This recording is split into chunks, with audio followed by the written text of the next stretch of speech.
Precisamente, pues el libro se llama La Crónica Reina sin Corona y tiene un subtítulo que es Periodismo y Literatura, Fecundaciones Mutuas.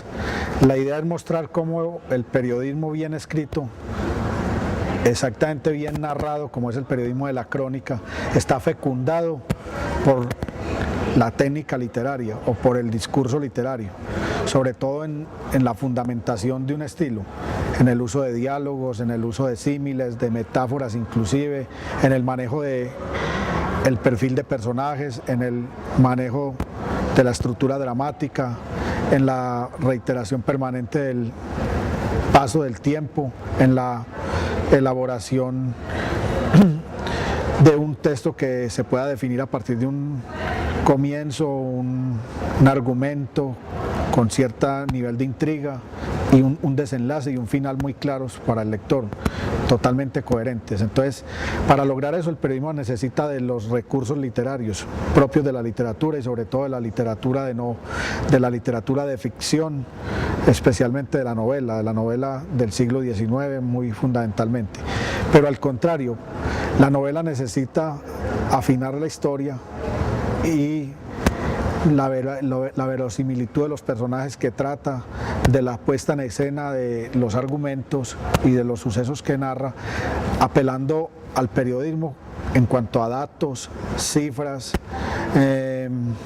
contextos documentales, testimoniales, que contribuyen a que la novela se fortalezca, ¿no? Como es muy usual en la novela latinoamericana, por ejemplo, y en la que se está escribiendo hoy en Colombia, por parte de los mismos periodistas inclusive.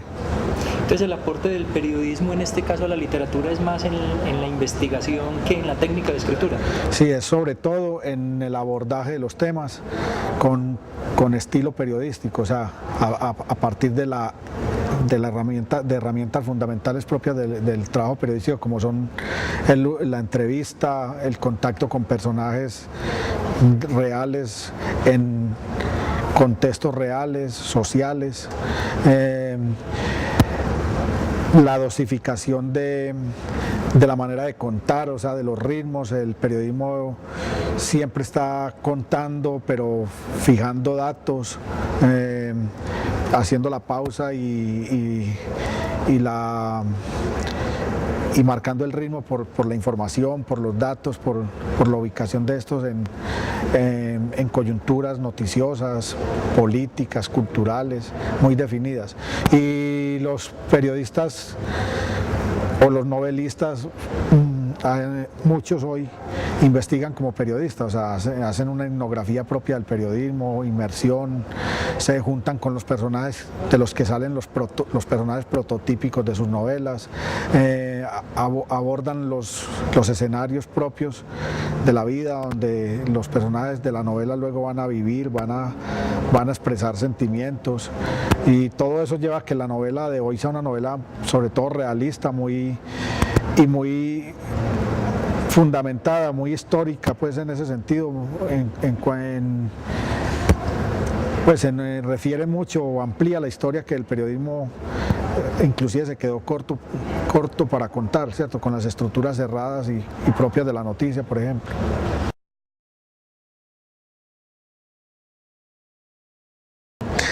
Sí, en la época de Rodríguez Freile, en el periodo colonial, no se hablaba siquiera del término periodismo, ni mucho menos del término reportería, pero sí se conocía ya y se hablaba en términos de crónica. Lo que Rodríguez Freile hizo en su momento, escribiendo historias locales de la para entonces muy temprana Santa Fe de Bogotá, es lo que yo considero que hace un periodista hoy, de manera muy normal, cuando va a escribir una crónica, o lo que es, claro, cuando va a escribir un reportaje, apoyándose en la estructura de la crónica, o que es lo que se usa ahorita. Ahorita se habla de que la crónica es el reportaje escrito con imaginación. El reportaje no como género, sino el reportaje como producto de reportaje, como contenido, como encuesta, como entrevista, como indagación, como como inmersión y acopio de datos, pues reconstrucción también de escenarios y de sucesos. Todo eso escrito con originalidad literaria, con creatividad literaria, con imaginación literaria, es lo que se llama la crónica periodística moderna. Ya Rodríguez Freile hizo eso en su libro El Carnero, ¿cierto? En la época colonial. Él se construyó como cronista hablando de sus vecinos, hablando de lo que tenía más cerca y sobre todo de lo que él pudo comprobar con sus propios sentidos, o sea, porque los vio, porque se los contaron, porque también los documentó. Él utilizó lo que un periodista utiliza hoy para construir una crónica, que son básicamente tres aspectos: indagación documental para poder contar con un contexto histórico, observación con todos los sentidos, o sea, mirar, ver, oír, incluso oler, palpar, y también indagación con testigos, conversar, mínimo conversar, preguntar, husmear y escuchar. Eso ya él lo hizo en ese tiempo y es lo que un periodista hoy hace. Entonces, Daniel Samper lo llama también, y yo me baso en Daniel Samper para volverlo a considerar, pues a que aparezca como el padre del periodismo, por lo menos en Colombia, ¿cierto? Es más que nada por la actitud de reportero, ¿cierto? En una época en que no se hablaba del papel de reportero, ni se hablaba en términos de periodismo.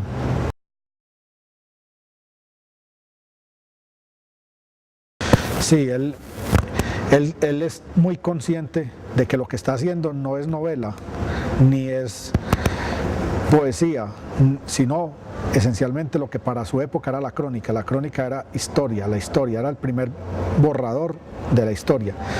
Para la época de Rodríguez Freile, la crónica estaba ligada a la literatura en cuanto a narración, búsqueda expresiva, y era historia, los cronistas eran historiadores de su tiempo, ¿cierto? Él era un historiador de su época y él lo hace sentir permanentemente y está criticando otros géneros, como el género de la novela de caballería, por ejemplo, para diferenciarse. Y él dice que el cronista debe ser verídico, debe ser auténtico, debe ser testigo, debe estar en el centro de la historia que está contando, debe tener emoción, pero tener también como una especie de control permanente, que la emoción no debe viciar el relato. El cronista debe hacerse notar como autor. El cronista debe procurar decir la verdad que siempre era relativa, pero decir su verdad por lo menos, y debe tener testigos para esa verdad, los debe mencionar con nombres propios, y debe hacer un esfuerzo muy grande por describir, no solo por contar, sino por mostrar. Y si uno mira, eso es lo que es la crónica, ¿cierto? Y sin duda él es el primer historiador colombiano también. O sea, después la crónica en el siglo XVIII, XIX se separa completamente de la literatura y de la historia. La historia aparece como ciencia y la literatura también aparece como una entidad, pues como una disciplina. La historia aparece como una disciplina y la literatura como una disciplina, y el periodismo queda como reducido primero como a la deriva y después es adoptado como por las técnicas, por las formas narrativas propias del periodismo.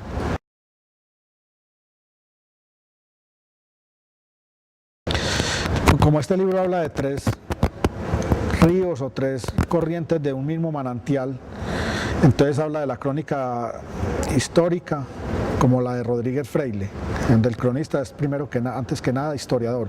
Habla de la crónica literaria, o sea, la crónica fundamentalmente escrita por los modernistas, por José Martí, por Rubén Darío, por Carrasquilla, en una faceta más de escritor modernista que costumbrista, como se le ha tratado.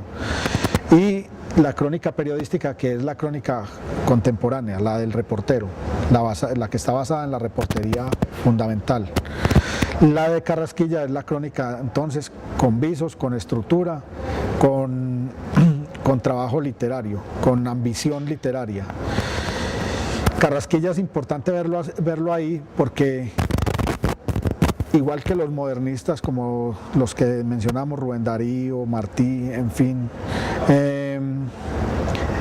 no desdeñó ni hizo una escritura distinta para la novela, para la obra literaria y otra para el periodismo, sino que con el mismo rigor, con la misma fortaleza, con la misma técnica, con la misma brillantez de estilo, con la misma originalidad de estilo y con la misma propuesta estética, finalmente escribió crónicas en el periódico, sobre todo en El Espectador, en 10 años, entre 1913 y 1923, como es la búsqueda en este libro, pues, o como se pone presente en este libro.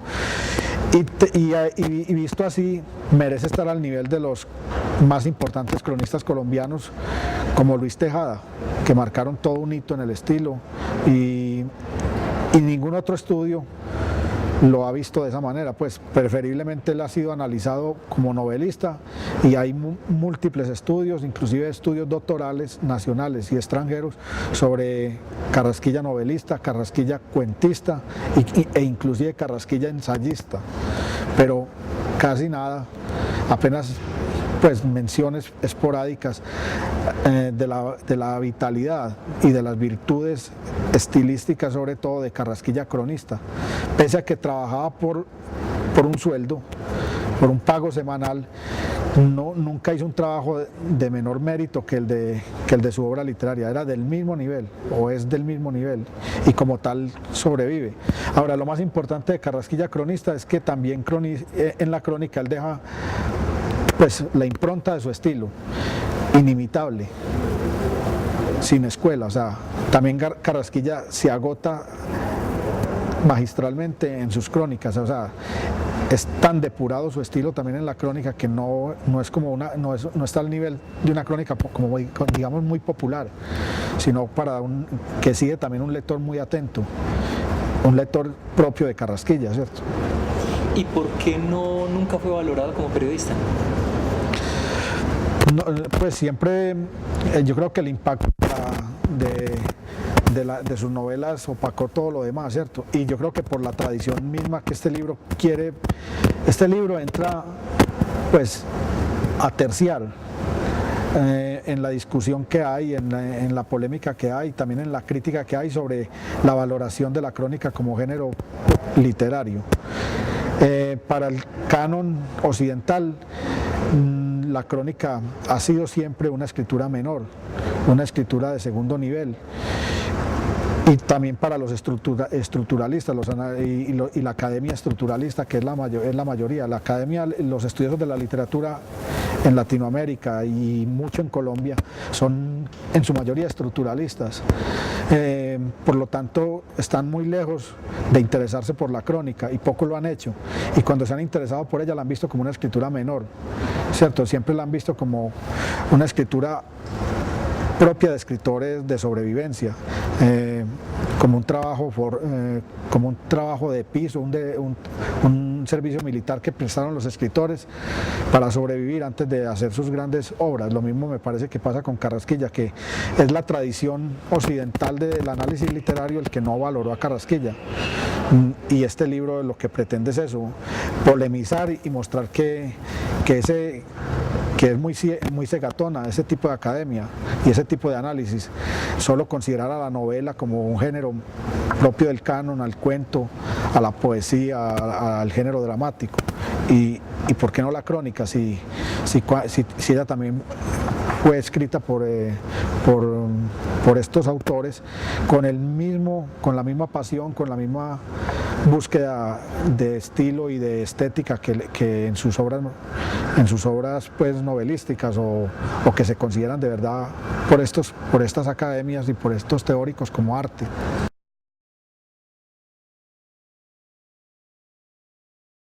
Pues yo creo que lo que yo encuentro ahí es que principal, que no habían hablado otros, es la técnica de García Márquez.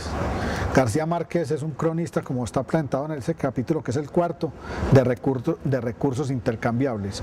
Cuando escribe Crónica de una muerte anunciada, ya le ha dado la vuelta a todos los géneros propios del periodismo. O sea, ya se ha probado con maestría en todos. Y cuando escribe Crónica de una muerte anunciada en 1981, y al año siguiente es premio Nobel, ya también era un escritor maduro, pues en la novela y en el cuento. Aquí lo que él hace es una parodia de la crónica periodística en lo que se llama como en la caja o en el formato novela. Y él expresa lo mejor de uno y otro género, o sea, lo mejor del novelista y lo mejor del cronista reportero. Lo que otros no habían hecho, y es verdad que es yo creo que sí, que junto a 100 años de soledad son los dos libros más analizados o más comentados y más estudiados probablemente, o por lo menos mencionados, sí, de García Márquez. Estoy seguro que lo que no se había hecho era mostrar el estilo de García Márquez como reportero, o sea, reconstrucción y balance de un suceso, y toda su novelística y casi todo su periodismo tiene esa estructura. Un reportero que reconstruye un suceso y que luego hace un balance de cómo ocurrió. Y si uno mira, es así. Primero, el libro habla de la muerte de Santiago Nazar y después nos reconstruye cómo lo mataron. Igual hizo en sus reportajes con el náufrago Velasco, también hizo con la tragedia de la Media Luna en Medellín, con su reportaje sobre el Chocó, con la vida del ciclista Ramón Hoyos Vallejo. Todo su periodismo de reportaje, y sobre todo el de su época dorada, que fue en el 54 y 55 en El Espectador, es un periodismo de reconstrucción y balance. Esa es como la técnica del reportero García Márquez, que mejor está expresada en Crónica de una muerte anunciada. Y segundo, creo que yo me propongo hacer el inventario de todas las fuentes que se mencionan en Crónica de una muerte anunciada, o sea, de todos los personajes, los valoro como fuentes periodísticas y no como personajes de novela. Y hago una búsqueda para mirar cuáles son reales y cuáles son inventados. Entonces encuentro que quiénes son todos los de su familia que aparecen ahí, inclusive él mismo como protagonista, el mismo narrador, y quiénes son creados para fortalecer, como lo haría un novelista, la historia. Entonces, por eso, recursos intercambiables. Vuelo narrativo para engrandecer la historia y un permanente polo a tierra con datos reales, como para darle valor periodístico.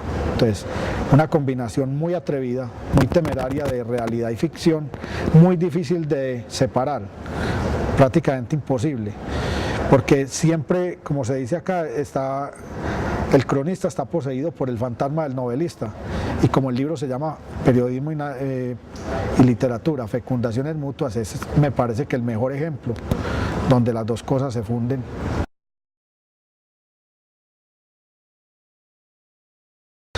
No, porque el riesgo, el que lo corrió fue García Márquez.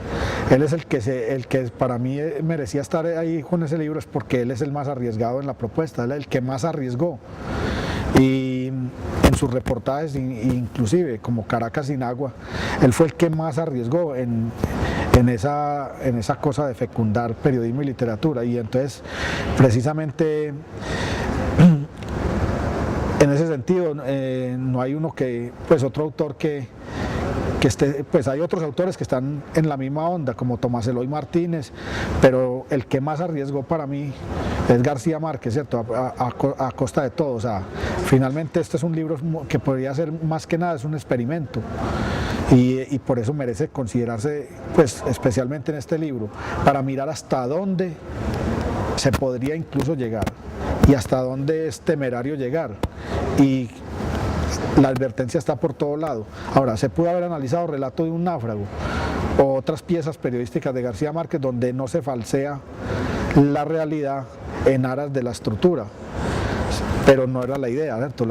Por ejemplo, Relato de un náufrago, todo el esfuerzo del narrador es por fijar la historia, por contarla completa. Lo mismo Noticia de un secuestro, toda la historia es porque se cuente cómo fue, cómo realmente ocurrió, con todos los detalles y de manera completa. En cambio, aquí todo el esfuerzo es por magnificar la historia real, que originalmente fue real.